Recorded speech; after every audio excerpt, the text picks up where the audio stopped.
할렐루야. 네, 축복합니다.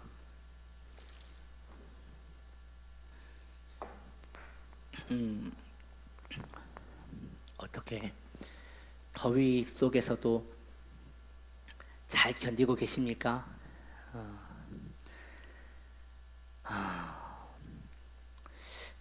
보니까 오늘 신문에 하마가 엄청 더웠나 봐요. 그래서 하마가 이렇게 우울증에 걸렸어요. 너무 더워가지고. 그래서 하마의 마음을 기쁘게 해주기 위하여 수박을 주더라고요. 수박을 이렇게 깨가지고 주니까 이걸 그 큰 입으로 아구짝아구짝 이렇게 먹더라고요. 여러분 덥죠? 수박을 드세요. 네, 제철 과일 많이 드시면 그래도 무더위를 잘 이길 거라고 생각합니다. 결국 그렇지 않아요? 더워야 여름이죠. 또 여름이 돼야지 가을도 오고 그렇게 되는 거니까 하나의 순리인 것 같아요. 순리. 하나의 또 주님의 때잖아요. 시절을 따라 열매를 맺는 것이 하나님의 뜻이듯 우리의 인생의 시절에도 언제나 순리가 있죠. 그래서 청년의 때가 있는가 하면 장년의 때가 있고, 장년의 때가 지나면 노년의 때가 있고, 노년의 때가 지나면 요단강 건너가서 하나님 앞에 설 날이 있는 것이죠. 그 순리에 따라서 인생이 결국 흘러간다는 것이죠. 그래서 배를 타고 가는 자같이 그 물결을 따라 흘러가는 것 같이 너무 마음에 조급함을 가지지 않는 것이 중요해요. 신앙생활을 하면서 신앙에 역행하지 않고 믿음으로 굳건하게 마음을 새롭게 해서 나아가야 하는데, 문제는 한 번씩 역행하는 일들이 일어나는데 그게 뭐냐면 그게 정욕이에요. 그런 정욕이 계속 일어나면 신앙생활로 순풍을 달고 가는 것이 아니라 그 신앙의 돛담배가 이 역풍을 만나가지고 계속 뱅글뱅글 도는 거예요. 그래서 제자리 걸음이 되는 거거든요. 그래서 잠언서에 보면 이런 말씀이 있어요.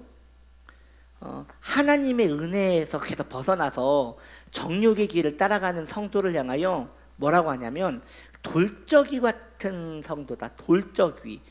잘 안 쓰는 단어예요. 그죠? 돌적이. 그게 뭐예요? 돌적이가? 우리 교회도 있어요. 여러분 여다지문 보면 하나의 문의 지지대죠. 이렇게 문을 열고 닫을 때의 그 기준이 되는 그 돌적이, 이걸 돌적이라고 하는데, 이 말씀은 무엇을 말하느냐? 돌적이 같이 문이 열고 닫힐 때에 이 돌적이를 벗어나지 못하잖아요. 마찬가지로 신앙의 울타리 속에서 정욕을 벗어나지 못하는 것이에요. 참 이게 무서운 일이에요. 많이 벗어난 것 같은데 어느 순간 보면 다시 정욕 앞에 나와 있고, 많이 벗어난 것 같은데 어느 순간에 다시 정욕 안에 놔져 있고, 그렇단 말이죠. 참 무서운 게 그 자기연민이에요. 그 자기연민도 하나의 정욕이거든요. 많이 벗어난 것 같은데 어느 날 보면 다시 돌적이 앞에 와 있고, 많이 벗어난 것 같은데 다시 돌적이 앞에 나와 있고, 그런 일들이 계속 일어난단 말이죠. 그래서 도약이 필요한 거예요. 오늘 이 다윈 연구에서 보면 말씀의 제목이 이렇습니다. 제목이 무엇입니까? 여호와를 힘입어라. 여호와를 힘입어라. 여러분 우리 인사합시다. 여호와를 힘입읍시다. 예, 여러분 여호와를 힘입읍시다. 예, 여호와를 힘입으세요, 여러분. 여호와를 힘을 입어야 합니다. 여호와로 힘을 입어야 합니다. 이것이 신앙생활의 비결입니다. 우리 힘으로는 이 돌적이 같은 정욕에서 벗어나지 못해요. 주님이 강한 손으로 붙들어 가지고 옮겨버려야 돼요. 그런데 내 힘으로 안 되고 주님의 힘으로 된다고 하여 가만히 있으면 안 돼요. 나는 할 수 없지만 나는 원해야 돼요. 이게 중요한 거예요. 나는 할 수 없어요. 왜냐하면 강한 능력이기 때문에 그건 할 수 없어요. 그러나 나는 원해야 돼요. 그런데 내가 원하면 하나님은 그것을 의로 보시고, 그것을 소망으로 보시고, 그걸 믿음으로 보시고 옮긴다는 것이에요. 결국 인생은 그의 믿음대로 흘러가게 돼 있습니다. 나의 믿음이 육체의 정욕으로 충만해서 그냥 잘 먹고 잘 사는 것이 내 인생의 믿음이면 인생은 결국 그렇게 믿음대로 가는 거예요. 내 믿음이 천성을 가르고 독수리 날개쳐 올라간 같이 하나님을 섬기기로 마음을 먹고 그 믿음을 따라가기를 원한다면 순례자의 길을 걷게 되는 것이죠. 여호와를 힘입기를 원한다면 순례자의 삶을 소망해야 합니다. 은혜의 길을 소망해야 합니다. 몸에 힘을 빼고 경건하게 살기를 소망해야 합니다. 할렐루야. 오늘 본문 말씀입니다.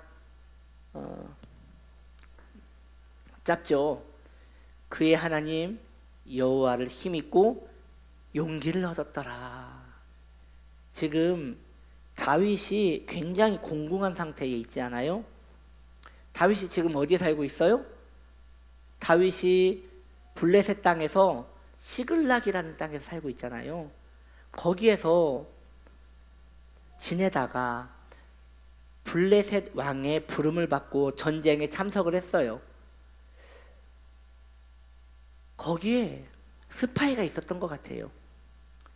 이스라엘 백성들이 블레셋 왕을 도와서 이스라엘을 치러 간다는 그 소문이 들렸기 때문에 이제 이 아말렉 사람들이 안심하고 시글락을 쳤던 것이죠. 그런데 하나님의 특별한 은혜로 왕의 마음이 변하였어요. 그리고 다윗을 돌아가라고 했어요. 사흘길을 걸려서 돌아왔어요.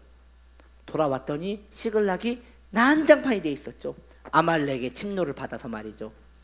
그때 사람들이 너무 슬프니까 두 다리를 뻗고 울기 시작하는 거예요. 감당이 안 되니까. 그렇죠. 상상을 해봐요. 이게 가족이 다 끌려갔는데 어디로 끌고 갔는지도 답도 없고 얼마나 심란하겠어요. 막 울다가 누군가에게 책임을 지우고 싶은 거예요. 사람이 그래요. 사람이 힘들면 책임을 지우고 싶어요. 다른 이에게 책임을 지우든지 자기 자신에게 책임을 지우든지 둘 다 나쁜 거예요. 우리는요 여러분 책임질 수 있는 그런 사람이 아닙니다. 우리 인생에 대해서 우리가 책임질 수 있으면 왜 하나님이 필요하겠어요? 우리가 우리의 인생에 대해서 책임을 질 수 없기 때문에 하나님이 계시는 거죠. 아멘.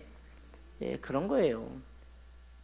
인생이 내 맘대로 됩니까? 여러분 살아보셨잖아요. 내 맘대로 되지 않기 때문에 인생이에요.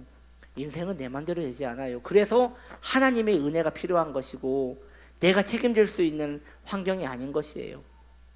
그런데 이스라엘 백성들은 그렇지 않았어요. 그 600명의 군인들은 다윗에게 돌을 들어서 던지려고 했어요. 다윗에게 책임을 추궁하기로 했죠.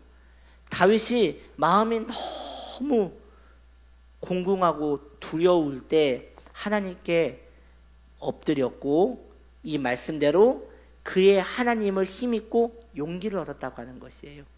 그래서 하나님으로 인하여 힘을 얻는 방법에 대해서 오늘 좀 구체적으로 이야기를 해보려고 해요. 다윗이 그 공공한 상태에서 구원을 받았던, 하나님으로 인하여 힘을 얻었던, 여호와로 인하여 힘을 얻었던 그 은혜가 어떤 은혜인지 자 1번 봅시다. 여러분 회개를 밥 먹듯이 하는 것이 여호와께 힘을 얻는 것입니다. 성경에 보면 다윗이 회개했다는 말은 없거든요. 그런데 이것은 회개가 없으면 갈 수 없는 길이기 때문에 틀림없이 회개를 한 거예요. 그럼 다윗이 무엇을 회개했을까요? 너무 하나님을 멀리 떠나서 멀리 간 거예요. 이런 거죠. 지금 블레셋 왕이 왜 불렀어요? 거짓말해서 부른 거거든요. 아말렉을 쳐놓고 유다 거민을 쳤다고 했단 말이에요. 그리고 또 왕 앞에서 살고 싶어서 왕의 마음을 왕에게 마음에 들고자 아부를 했단 말이에요. 다윗이 지금 완전히 어긋나가지고 하나님에게서 많이 멀어졌어요. 다윗이 왜 그걸 몰랐겠어요? 돌아왔는데 이제는 좀 살았다 해서 돌아왔는데 시글락이 막 엉망이 되었을 때 다윗의 마음이 막 무너지지 않았겠어요? 회개했다는 것이에요. 여러분 신앙생활에 있어서 정말 중요한 게 회개입니다. 우리는 회개를 특별한 날에만 하려고 하거든요. 그렇죠? 특별할 때만 하려고 해요. 죄를 지을 때만 회개를 하려고 해요. 혹은 부흥회에 참석했거나 아니면 어느 집회에 참석했거나 아니면 말씀 속에서 회개를 하라고 내게 지목이 되었을 때 회개를 하려고 해요. 이건 어떻게 보면요, 가톨릭의 영향을 받는 것과 같아요. 가톨릭은요, 회개를 안 합니다. 언제만 하느냐? 고해 성사할 때만 회개를 합니다. 그래서 고해 성사도 자주 하잖아요. 1년에 2번 하면 많이 한다고 해요. 경건한 사람은 뭐 1년에 더 몇 번 하겠죠. 그 정도는 회개라고 할 수 없는 거예요. 신앙인에게 있어서 회개는 친구와 같아야 돼요, 여러분. 그런데 참 안타까운 게 있어요. 회개를 하라고 하니까 고작 회개를 하는 게 내 개인 기도 시간과 예배 시간밖에 회개할 시간이 없을 거 아니에요. 문제는 내가 개인 기도할 때는 회개하고자 하는 마음이 안 생겨요. 왜냐하면 말씀을 듣지 않았기 때문에. 그리고 예배 때에는 회개를 하려고 하는데 회개의 줄기가 잘 잡히지 않아요. 왜? 마음에 여유가 없기 때문에. 여러분, 회개는 마음에 여유가 있어야 하는 것이에요. 쉽게 생각하면 이런 거예요. 한 권사님이요, 삶에 문제가 너무 많은 거예요.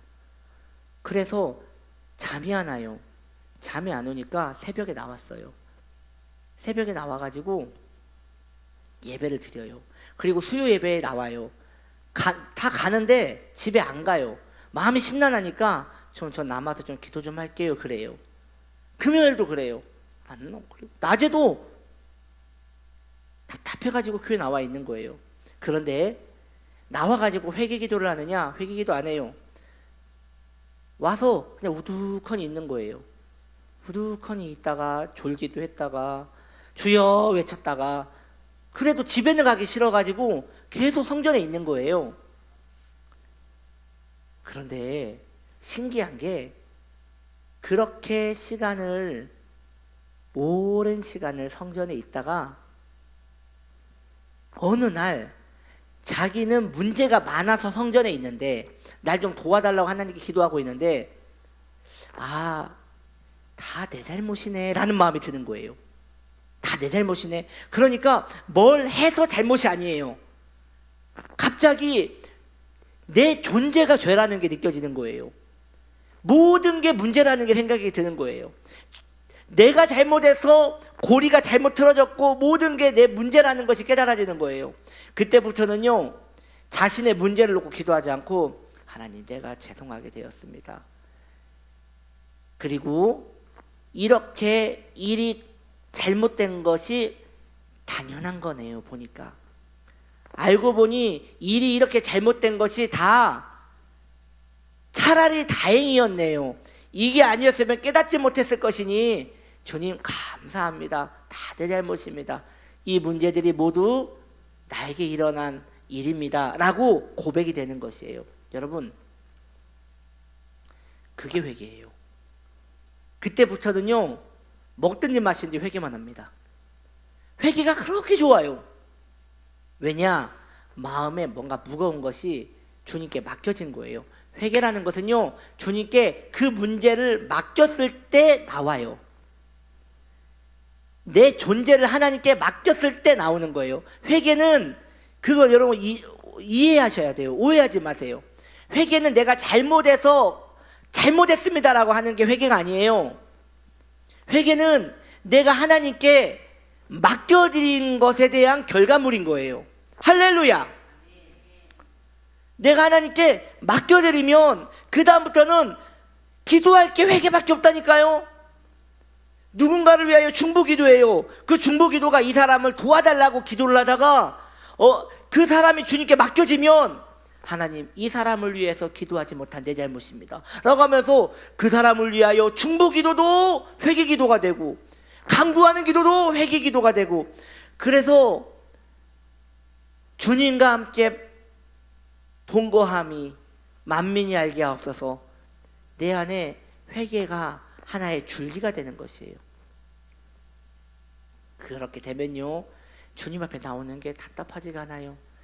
예배와 기도가 하늘음이에요. 예배가 끝나도 일어나고 싶지가 않아요. 왜냐하면 계속 회개하고 싶어서. 회개를 할수록 주님과 관계가 친밀해지거든요. 다윗이 경험한 게 그것이죠.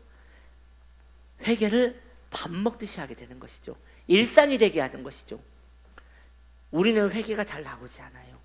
왜냐하면 맡기지 않아서가 아니라 그 전에 시간이 충분하지가 않아요.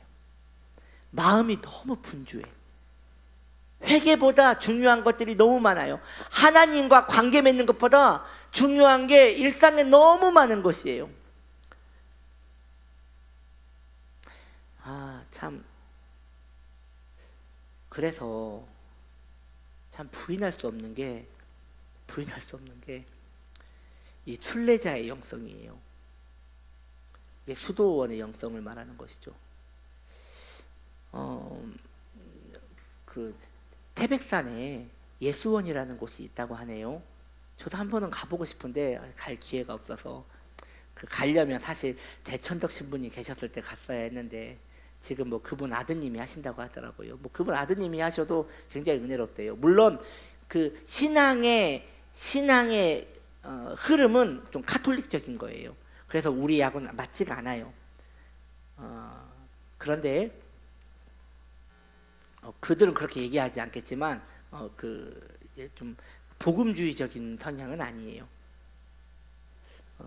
뭔가 좀, 여러분 헬리나 오웬이라고 들어보셨어요? 빨리 고개 끄덕거려 주세요, 제발. 되게 유명한 분이거든요. 그 영성가예요. 근데 그분 책은 읽지 마세요. 그 수도원적인 영성을 이야기하는 건데,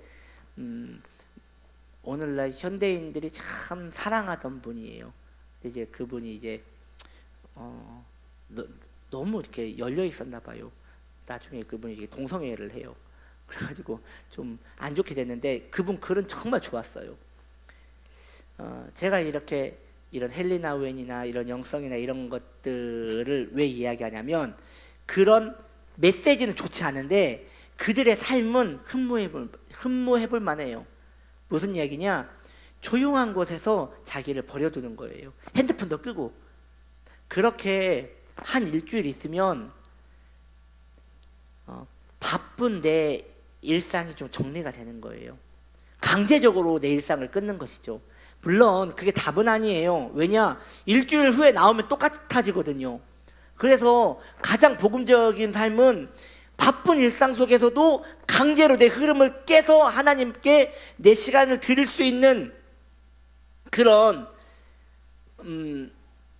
장악력, 내 인생에 대한 장악력, 그런 게 있으면 좋은데, 오늘날 성도님들은 이도저도 못해요.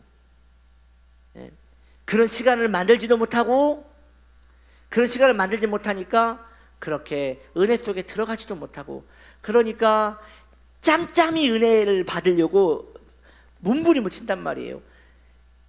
그거라도 하셔서 그래도 거미줄 같은 믿음으로 버텨내시는 거예요. 그런데 뭔가 좀 진실한 좀 회개를 하기 위해서는 핸드폰부터 꺼야 돼요. 그래서 좀 이렇게 홀로 있는 시간을 좀 가지셔야 돼요.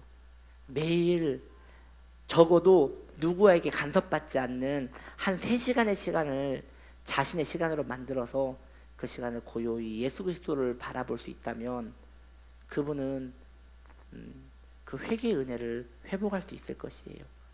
이런 부분이 좀 안타깝다는 생각이 들어요. 근데 이게 노력한다고 되는 일은 아닌 것 같아요. 여러분, 그런 시간을 사모하십시오. 그런 때를, 여러분의 마지막 여생에는 좀 그런 시간들이 많아지기를 소망하시고, 그렇게 사모하면 참 좋을 것 같아요. 이거 제 꿈이에요. 저는요, 벌써 이제 제 은퇴를 생각하고 있거든요. 제가 은퇴하면요, 저는 이 치유나무 교회를 은퇴하는 날 이제 작은 이제 기도원을 하나 지을 거예요. 그 기도원 속에서 이제 수도원 같이 이제 지내는 것이죠. 그래서 하루 종일 주님과 있는 거죠. 그때 여러분 놀러 오세요. 살아 계시면 그때 여러분 놀러 오셔서 저랑 같이 주님을 바라보면서 하루 종일 회개하고 주님 바라보고 그렇게 했으면 좋겠다는 생각이 들어요. 그래서 그런 생각도 들어요. 그때 오시는 분들은, 살아서 계시는 분들은 거기 계시다가 내가 장례 해드리면 되겠다. 마지막에 꼭 그런 시간을 가지고 싶어요. 적어도 마지막이라도 너무 분주한 삶 가운데 주님께 내 시간을 드리지 못했다면, 그만큼 우리의 일상이 너무 바빠요. 꼭 그 팽이 쳐보신 적 있으셔요? 팽이? 예, 팽이 쳐보신 적 있으신가요? 예. 그 팽이가 이게 안 치면 넘어지잖아요. 계속 쳐야 하잖아요. 꼭 우리 삶이 그런 것 같아요. 뭔가 모르게 계속 날 쳐. 그래서 계속 돌아. 정신없이 돌아. 예배 생활도 하고 기도 생활도 하고 은혜 생활도 하는데 이게 하는 건지 누리는 건지 구별도 못하게 계속 돌아. 그리고 뭐 금방 송구영신 되고 금방 추수감사절 되고 금방 성탄절 되고, 이게 돌다가 내 영혼을 좀 조신하게 진지하게 좀 바라볼 시간이 너무 없더라는 것이죠. 여러분, 이런 시간을 좀 가져보고 싶지 않습니까? 회개를 밥 먹듯이 하는 이러한 삶을 옛날 믿음의 선조들은 평생 가졌어요. 왜냐? 그때는 참 한가했거든요. 그래서 우리 믿음의 선조들은요, 일단 돈을 많이 벌지 않았어요. 그런 의미에서 본인의 영성에 방해가 될까봐 그냥 딱 먹고 살 정도, 너무 벌려놓지 않았어요. 그러니까 오늘날로 적용을 해본다면 다 알바만 뛰었어요. 그러니까 다 가난했죠. 다 가난하니까 맨날 배고팠죠. 그래서 부정적인 면도 있어요. 그래서 부정적인 면으로는 아이들이 맨날 굶고 막 이렇게 배고픈 그런 삶을 살았죠. 그런데도 그런 삶을 살 수 있었던 것은 평균 수명이 40이었거든요. 30도 안 돼서 죽은 사람들이 되게 많았거든요. 그러니까 자신의 인생이 너무 짧기 때문에 이런 시간을 오히려 많이 가졌던 것이죠. 그런데 지금은 그때보다 얼마나 많이 수명이 늘어났어요. 그러다 보니까 너무 바쁘게 살아요. 그래서 그들이 하나님을 찾는 시간보다 훨씬 적은 시간을 찾아요. 할렐루야. 이렇게 다윗처럼 보세요. 여러분, 지금 다윗이 돌아와서 할 수 있는 게 없잖아요. 모든 걸 이미 잃었고 사람들은 자기한테 돌을 던지려고 하고, 그러니까 여호와를 힘입어 용기를 얻었더라, 그게 되는 거예요. 할 수 있는 게 하나도 없으니까. 우리는 할 수 있는 게 너무 많아요. 그래서 늘 여호와로 힘을 얻어야 하는데 내 힘으로 살려고 한단 말이에요. 그래서 제가 늘 드리는 말씀이 있죠. 힘 빼라고. 그래서 여러분 그 주일날도 또 주일도 그게 쉽지가 않아. 혼자 오면 참 괜찮은데 가족과 또 같이 오잖아요. 혼자 오실 것 같으면 좀, 제가 볼 때는 1시간 전에부터 와가지고 성전에서 눈 감고 가만히 좀 있는 시간을 좀 가졌으면 좋겠는데 그것도 쉽지가 않아. 오면 또 커피를 마셔야 하거든. 오면 또 이렇게 또 이야기도 해야 하고, 그러니까 또 끝나고라도 있으면 좋은데 빨리 또 가재. 너무 바빠. 너무. 뭐 이런 삶을 제가 뭐라고 하는 건 아니고요, 우리 삶이 지금 그렇다는 것이에요. 아니면 주중에라도 나와가지고 두둑하니 이렇게 음악 켜놓고 한 그냥 혼자 4시간이고 5시간이고 하다가 허리 아프면 누웠다가 다시 일어났다가 이런 시간을 좀 가지면 좋은데, 여러분 좀 괜찮으니까요, 에어컨 좀 쓰세요. 교회 집 에어컨 쓰면 전기세 나오잖아요. 교회 오셔가지고 여기에서 책도 좀 읽으시고 기도 좀 하시고, 그렇게 뭐 에어컨 빵빵하게 틀어놓고 좀 여기에서 좀 충분한 시간을 좀 가지세요. 지금 뭐 내가 나와서 전기세 쓰면 또 주님의 영광을 가릴까봐 못 나오시는 것 같은데, 여러분 괜찮아요. 좀 나오셔서 주님과 좀 이렇게 오붓한 시간, 할렐루야, 오붓한 시간을 좀 가지셔야 하는 거예요. 어쩔 수 없어요. 시간과 비례해요. 시간과 비례하는 거예요. 주님을 생각하는 시간을 가지는 만큼 그의 영성은 깊어지게 돼 있고, 거기에서 회개가 되는 것이에요. 그러니 우리가 회개하라 할 때 스트레스를 받는 것은 이 회개 속으로 들어가지 않았기 때문에, 간헐적 회개를 하려고 하기 때문에 힘든 것이에요. 회개가 일상이 되고 내 삶을 하나님께 맡겨드리면 그때는 회개는 너무 그냥 좋은 거예요. 지금 무슨 말인지 알겠죠? 이게 해본 적은 없지만 뭔가 하면 될 것 같죠? 그리고 옛날에 한번 이런 거 경험해 본 적 있죠? 여러분, 이런 걸 한번 경험해 본 적이 없으면 구원받은 사람 아니에요. 한 번 정도는 경험을 해야 돼요. 의사형제는 없지. 그치. 그러니까 자기는 구원을 받아야 돼. 내 옆에 딱 붙어 있으라고. 미안해요. 그지만 사실이야. 이 사실이에요.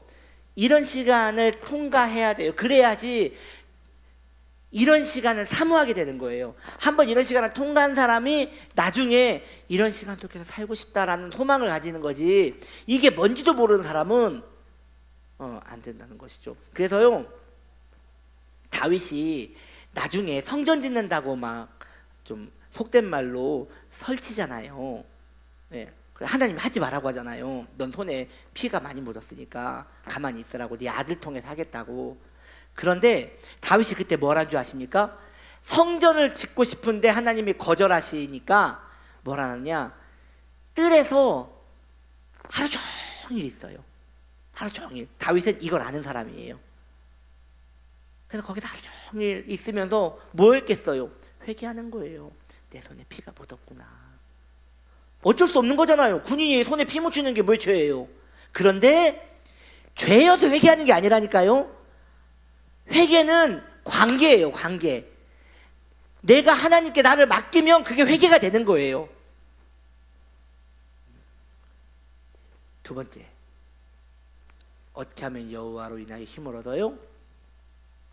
막연한 평안이 복되다는 걸 아셔야 돼요. 하나님께 이렇게 내가 죄송합니다 라고 하고 그런 회개의 여정 속으로 들어가잖아요. 막연한 평안이 옵니다. 삶이 되어진 게 없거든요. 여전히 미래에 대한 불안도 있고, 뭐 내가 기도한 일이 이루어진 것도 없고 되어진 것도 없단 말이에요. 그런데 막연한 평안이 있는 거예요. 그런 평안이 있으면요, 복된 거예요. 여러분, 응답을 받아야지 복된 게 아니라 복을 받으면 응답은 중요한 게 아니게 되는 거예요. 다시 말씀해 드릴게요. 우리 윤숙기 권사님이 지금 이해를 못 하셨어요. 제가 그래서 이해하셨대요. 다시 설명해 드릴게요. 이해하셨지만 다시 한번 제가 확인시켜 드릴게요. 많은 분들이 응답을 받아야 복을 받았다고 생각을 하거든요. 그 문제가 해결돼야 복을 받았다고 생각하시거든요. 아니에요. 회개 가운데 들어가서 주님과 관계가 회복되면요, 복을 받아요. 복을 받으면 그 일이 일어나고 안 일어나고는 중요하지 않아요. 왜? 복을 받았기 때문에 안 일어나도 감당할 힘이 있고 일어나도 교만하지 않을 힘이 생기는 거예요. 그래서 복된 거예요. 그럼 그 막연한 복이, 막연한 평안이 그 신앙의 힘이 되는 거예요. 할렐루야. 그래서 여러분, 내가 기도했는데 응답이 안 되어 낙심됐다, 복을 못 받은 거예요. 내가 이렇게 작전 기도했는데 응답이 안 된다. 그래서 낙심한다. 그건 복을 받지 않은 거예요. 그것은 하나님을 만나려고 기도한 게 아니라 하나님의 손에 있는 응답을 갈취하려고 기도한 거예요. 기도의 목적은 우리 강나영 전사님이 맨날 얘기했던 거예요. 주님의 얼굴을 구하려고 기도하는 거예요. 주님과 사랑에 빠지려고 기도하는 거예요.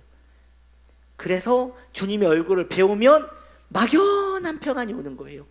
막연한 평안이 오면 그게 복이에요. 그래서 그때부터는 주님과 함께 동거함을 만민이 알게 하옵소서. 증거가 나타나는데 다른 사람들이 내가 주님과 함께 있다는 것을 알아요. 어떠한 기적도 안 일어나는데도 주님과 이 사람이 함께 있다는 걸 알아요. 그래서 마틴 로이드 존스 목사님의 요한복음 3장에 이런 내용이 나와요. 다른 사람이 나를 보고 주님이 함께 계시네 라는 그런 느낌을 못 받는다면 그 사람 자기의 구원을 의심해 보라는 거예요. 굉장히 도전적인 말씀이죠. 그래서 제가 늘 얘기하잖아요. 집에 가서 가족에게 주님이 나랑 함께 하고 있는 것 같냐, 한번 물어보시라고, 떨리고 두려운 마음으로. 그래서 그 전에 맛있는 걸 많이 사주세요. 맛있는 걸 많이 사주시고 기분이 좋은 것 같으면 주님이 나랑 함께 하는 것 같냐. 이러한 체크가 참 중요한 거죠. 할렐루야. 그래서 여러분에게 그 막연한 평안이 있기를 축복합니다. 그래서 응답은 중요하지 않은 거예요. 왜? 주님이 응답이니까요. 예, 내 안에 영생이 들어왔는데 뭔 그렇게 큰 문제가 있겠어요. 그래서 그 복을 받아 누리길 바랍니다. 그러면 이게 여호와로 인하여 힘을 얻는다는 것이죠. 자, 이제 우리 마지막 세 번째 걸 좀 보고 이제 같이 기도할게요. 여러분, 선하신 하나님을 믿으십시오. 전능하신 하나님을 믿으십시오. 우리 하나님은 소망이심을 믿으십시오. 지금 이 땅이 얼마나 흉흉해요. 우리나라가 지금 얼마나 흉흉하냐 이거예요. 세상 여러분, 2018년도에 지금은 더 많을 거예요. 2018년 한 해에 10,000명이 자살을 했대요. 우리나라에서만. 10,000명이면 감이 안 오잖아요. 하루에 30명씩 죽는 거예요. 하루에 30명씩 자살을 하는 거예요. 참 너무 안타까운 일이에요. 엊그저께 뉴스에 나온 거예요. 경기일보에 나온 거예요. 인천에만 그러니까 전국구가 아니에요. 인천만 딱 본 거예요. 인천에만 3만 명의 고립된 사람들이 있대요. 3만 명의 집에서 나오지 않는 사람들이 있대요. 그분들은 하루 종일 집에만 있대요. 3만 명이. 그 3만 명 중에 8,000명이 청년이래요.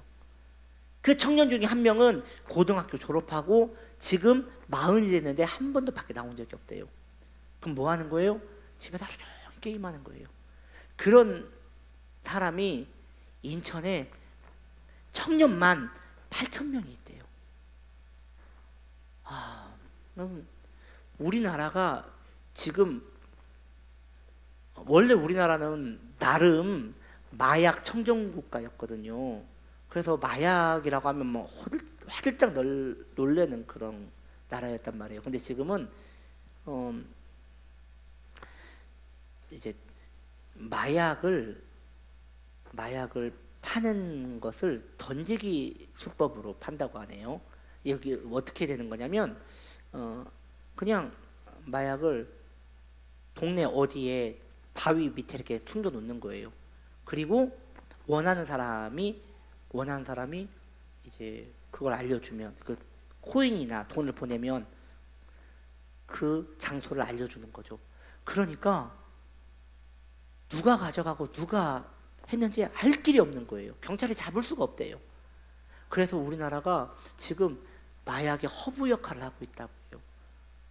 이걸 볼 때 얼마나 심란합니까?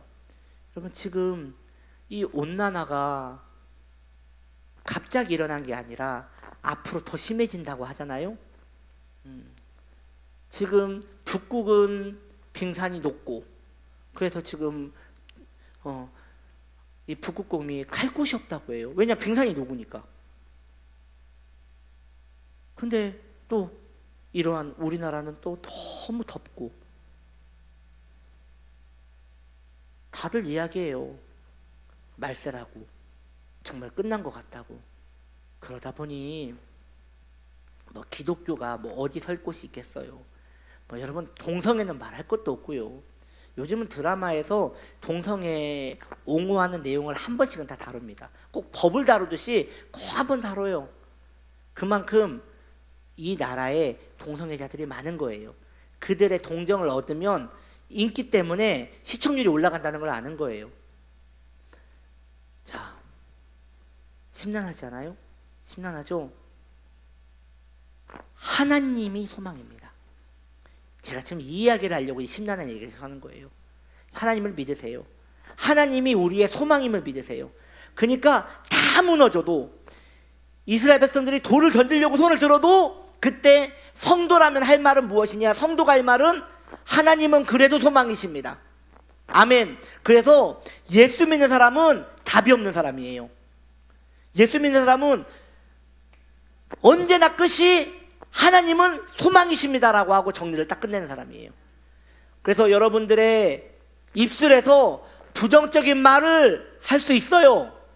아이고 죽겠네, 힘드네, 짜증나네, 어쩌다가 나는 뭐 여러분 연민에 빠질 수도 있고 막 많이 우울할 수도 있어요. 안 그러면 좋겠지만 뭐 그럴 수 있어요. 그런데 마지막만 잘 정리하세요.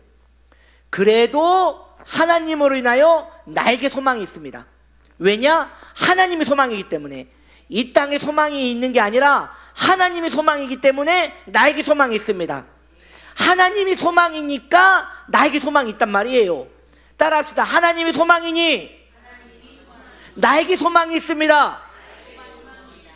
아멘. 그런 거예요. 나에게 소망이 있는 게 아니라 하나님께 소망이 있기 때문에 내 소망은 사라지지 않는 것이에요. 할렐루야. 그래서 다윗은 이스라엘 백성들이 다 돌을 던져서 죽이려고 해도 거기서 소망을 잡을 수 있는 거예요. 왜? 이스라엘 백성들이 변할 거니까? 아니면 그 사람들을 찾을 거니까? 아니요. 그것은 다윗은 아직 몰라요. 확실한 것은 하나님이 내 소망이니까. 그래서 여러분의 무너지고 있는 환경 더 무너질 겁니다. 더 무너질 거예요. 이것은 뭐 직면해야 할 문제일 수 있어요.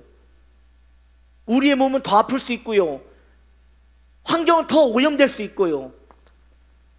이 지구는 더 뜨거워질 수 있어요. 더 추워질 수 있고요. 그래도 하나님은 여전히 소망이세요. 여전히 태양이 떠 있듯 우리 하나님은 우리에게, 예수 믿는 사람에게 소망입니다. 할렐루야. 그렇게 힘을 얻어야 하는 것이에요. 여러분, 이번 주일 성찬주일이에요. 성찬주일. 매달 하니까 마음이 많이 느슨해질 수 있어요. 그래서 계속 강조하는 거예요. 성찬을 두렵고 떨리는 마음으로 하실 수 있도록 늘 마음을 새롭게 하세요. 그리고 우리 임국진 목사님을 위하여 기도하셔요. 지금 청년 사역을 하고 계시는 우리 임국진 목사님 사역에 주님께서 힘을 주시라고, 목사님 붙들어 달라고 기도해 주시고요. 그리고 우리 이원영 선교사님 참 보기 드문 신실한 하나님의 사람이에요. 미얀마 원주민 신학교를 하고 계시잖아요. 우리 교회에서 50만 원씩 후원하잖아요. 예, 후원하거든요, 매달. 그랬더니 그 50만 원 가지고 또 신학생들 그 등록금을 줘가지고 그 신학생, 이번에 그 2명의 신학생들을 이렇게 후원을 했대요. 그래서 그 2명한테 너희는 평생의 치유나무교회를 위하여 중보기도를 해라, 그렇게 교회 이름을 주었다고 하더라고요. 너무 참 복된 것 같아요. 그 신학생들이 다 주회종 될 사람들 아니에요. 우리 교회는 그렇게 또 중보의 사역자들을 얻을 수 있고 또 미얀마 교회는 이렇게 아름답게 뿌리를 내릴 수 있고 참 복된 것 같아요. 그래서 우리 이원효 선교사님, 여러분 우리는 그래도 에어컨이 나오잖아요. 거기는 전기가 안 들어와요. 그래서 어떻게 지내냐고 했더니 그냥 바닥에 붙어 있으면 시원하대요. 그 바닥에 가만히 붙어 있으면 그래도 찬 기운이 올라와 가지고 있을만 하다고 하더라고요. 말이 그렇지 그 가만히 있는 게 얼마나, 아우 주여, 우리 이혼녀 선교사님 위해서 기도해 주시기 바랍니다. 그리고 계속 소망하세요. 하나님이 내 소망이구나. 그리고 내가 회개를 밥 먹듯이 하는 날이 오기를 그렇게 한번 소망하며 기도하기를 원합니다. 우리 같이 말씀을 생각하며 기도하기 원합니다.